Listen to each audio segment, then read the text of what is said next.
চাকরি যাবে না। জেনে রাখবেন, আমরা সুপ্রিম কোর্টে গেছি, আমরা লড়াই চালিয়ে যাব, আমরা লড়াই করব। কারো চাকরি যাবে না। হাইকোর্টের নির্দেশে যে 25,753 জনের চাকরি একসঙ্গে বাতিল হয়েছিল, তাদের কারো চাকরি বাতিল হবে না। মুখ্যমন্ত্রী মমতা বন্দ্যোপাধ্যায় আজকে 21শে জুলাইয়ের মঞ্চ থেকে আবার হুঁশিয়ারি দিলেন। ভোটের আগে তিনি অসংখ্যবার হুঁশিয়ারি দিয়েছেন, প্রায় 26,000 শিক্ষক শিক্ষিকার চাকরি চলে গিয়েছে, তাদের একজনেরও চাকরি উনি যেতে দেবেন না। ভোটের রেজাল্ট খুবই ভালো হয়েছে। ভোটের রেজাল্টের পর কিন্তু উনি আবার আজকে 21শে জুলাইয়ের মঞ্চ থেকে সেই একই হুঁশিয়ারি দিলেন। কি বলবেন আপনারা দর্শক বন্ধুরা? কারোর চাকরি যাবে না, এই কথাটা শুনে আপনাদের কি মনে হচ্ছে? সিবিআই, ইডি 2 বছর ধরে তদন্ত করে যে এত সমস্ত তথ্য উদ্ধার করেছে এই এসএসসি দুর্নীতির বিরুদ্ধে, যে এত কিছু প্রকাশ্যে এসেছে, এত দুর্নীতি প্রকাশ্যে এসেছে, তারপরেও আজকে মাননীয় মুখ্যমন্ত্রী কিন্তু এভাবে বললেন। হাইকোর্টের নির্দেশে এসএসসি তাদের কমিশনের ওয়েবসাইট রয়েছে, সেই ওয়েবসাইটে এসএসসি নিজেই সমস্ত কিছু দুর্নীতির কিন্তু প্রমাণ দিয়েছেন, যে কিভাবে সাদা ওএমআর জমা দেওয়া হয়েছে, কিভাবে দুর্নীতি করে শিক্ষক শিক্ষিকাদের চাকরি দেওয়া হয়েছে, চাকরি বিক্রি হয়েছে, সমস্ত কিছুর প্রমাণ কিন্তু আজকে হাইকোর্টের কাছে তো রয়েছে। সাধারণ মানুষও নিজের চোখে দেখেছে সবকিছু। তারপরেও কিন্তু আজকে মুখ্যমন্ত্রী মমতা বন্দ্যোপাধ্যায় 21শে জুলাইয়ের এই প্রকাশ্য সমাবেশ থেকে আবার একই হুঁশিয়ারি দিলেন। আপনারা হয়তো শুনেছেন সমস্ত বিষয়টি, তারপরেও আমি আপনাদেরকে এখানে আরেকবার শোনাবো, আপনারা ভালো করে শুনে দেখুন উনি কি বললেন। আমি আপনাদের বলবো, আমি চাই, আমরা চাই তৃণমূল কংগ্রেস, আমরা মানুষের সামাজিক বন্ধু হব। তৃণমূল কংগ্রেস মানুষের সামাজিক বন্ধু হবে। আমি বিবেকবান চাই, বিত্তবান চাই না। কেন জানেন? পয়সা আসে চলে যায়, সেবার কোনো বিকল্প নাই, এটা মাথায় রাখবেন। মানুষের কাছে কাজ করে দেব, দরকার হলে নিজে গিয়ে তার দরখাস্তটা লিখে দেব। আমি অল মিউনিসিপ্যালিটি, পঞ্চায়েত, এমএলএ, এমপিদের সকলকে বলবো, এখন থেকে কোনো অভিযোগ যেন কারো বিরুদ্ধে দল না পায়। যদি কোনো অভিযোগ কারো বিরুদ্ধে পায়, আমরা কিন্তু উপযুক্ত অ্যাকশন নেব, এটা মাথায় রাখবেন। আমি চাই আপনারা গরিব থাকুন, মানে যা আছে ঘরে সেটা খেয়ে বেঁচে থাকুন। আমার লোভ করবার দরকার নই, আমরা লোভী হতে চাই না, আমরা মানুষের বন্ধু হতে চাই। যতদিন আপনারা এই কাজটা করে দিতে পারবেন, ততদিন মনে রাখবেন আপনাদের কেউ সরাতে পারবে না, আপনাদের কেউ হাঁটাতে পারবে না।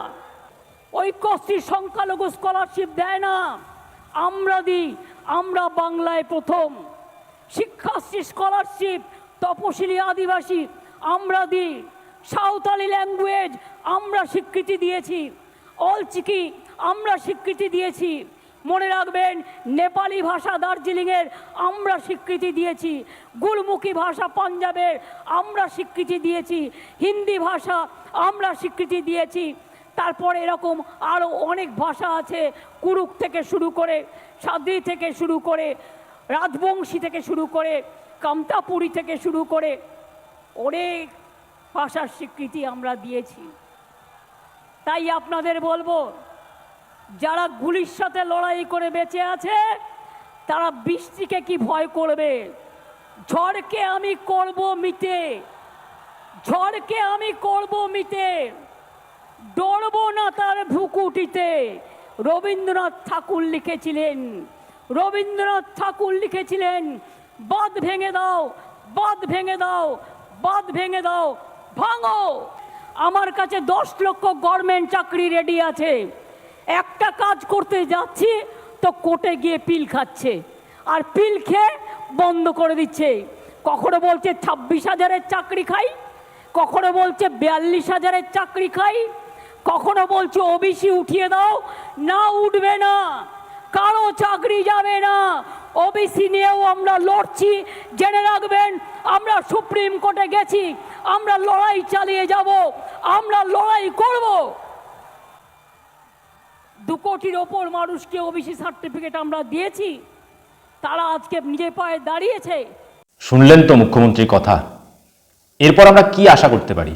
এই যে 26,000 চাকরি যে চলে গিয়েছে, এই মামলাটি যে বর্তমানে সুপ্রিম কোর্টে রয়েছে, এবং সুপ্রিম কোর্টে বারবার ডেট পিছিয়ে যাচ্ছে, আমরা তারিখের পর তারিখ পেয়ে যাচ্ছি, কিন্তু বিচার হচ্ছে না। হাইকোর্ট একটা রায় দিয়েছে, সেই রায়টাকে বিবেচনা করে নতুনভাবে দেখে যে একটা জাজমেন্ট আসবে সুপ্রিম কোর্ট থেকে, সেটা কিন্তু আসছে না। তার মধ্যে বিচারপতি কলকাতায় এসেছে, আপনারা সবই জানেন, সবই দেখেছেন। তারপরে কলকাতা থেকে ফিরে যাওয়ার পরে এখন রায় হচ্ছে না, শুধু ডেট আসছে, একটার পর একটা ডেট আসছে। আগামী ডেট রয়েছে 6ই আগস্ট। তো 6ই আগস্ট কি হবে? আমরা আবার একটা নতুন ডেট পাবো, সেই ডেটটা হয়তো 3 মাস পরে হবে অথবা 6 মাস পরে হবে। আর এইভাবে যারা দুর্নীতি করে, যারা অযোগ্য উপায়ে চাকরি পেয়েছে, তারা কিন্তু চাকরি করেই যাবে।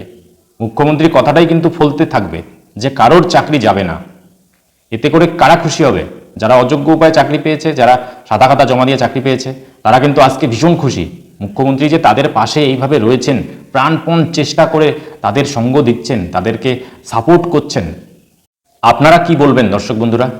আপনারাও কি, যারা অযোগ্য উপায়ে চাকরি পেয়েছে, তারা যেমন আজকে মুখ্যমন্ত্রীর কথা শুনে খুশি হচ্ছে, তারা আনন্দে আপ্লুত হয়ে যাচ্ছে যে মুখ্যমন্ত্রী তাদের পাশে রয়েছে, আপনারাও কি তাদের মতো আজকে খুশি হতে পারছেন? তাদের মতো আনন্দ করতে পারছেন যে মুখ্যমন্ত্রী একটা সঠিক কথা বলেছে, মুখ্যমন্ত্রী সঠিকভাবে যোগ্যদের পাশে রয়েছে, সঠিক ন্যায় বিচার চাচ্ছে? আপনারাও কি এই আনন্দিত হতে পারছেন? কি আপনাদের মনে হচ্ছে?